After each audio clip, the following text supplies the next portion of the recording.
Autonomia del Veneto, ma anche della Lombardia e dell'Emilia-Romagna. Domani a Roma la firma della preintesa destinata a cambiare i rapporti tra lo Stato e le tre regioni. Un preaccordo che lascia la possibilità di modificare l'intesa con il futuro governo e all'eventuale allargamento della trattativa a tutte e 23 le materie, come chiede a gran voce il presidente del Veneto, Luca Zaia.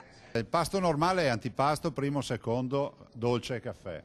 Se uno è in grado di mangiarli tutti è bene che se li porti a casa tutti, e quindi il menù prevede questo. La Costituzione dice che 23 materie sono delegabili e noi le chiediamo tutte e 23. Una trattativa che si è aperta all'indomani dell'esito del referendum di ottobre e che al momento porta al Veneto le competenze su 5 materie fino ad ora dello Stato e segna soprattutto, anche questo tema molto caro al Veneto, il passaggio dal criterio della spesa storica a quello dei costi standard. Significa in questo documento abbandonare la spesa storica, passare ai fabbisogni standard, significa dar vita a una commissione paritetica, come accade a Trento e Bolzano, tra governo e regione, significa trattare su 23 materie, significa anche ovviamente chiedere la compartecipazione su più aliquote e tributi. La nostra idea è avere competenze, meno trasferimenti da Roma e più tasse che restano qui.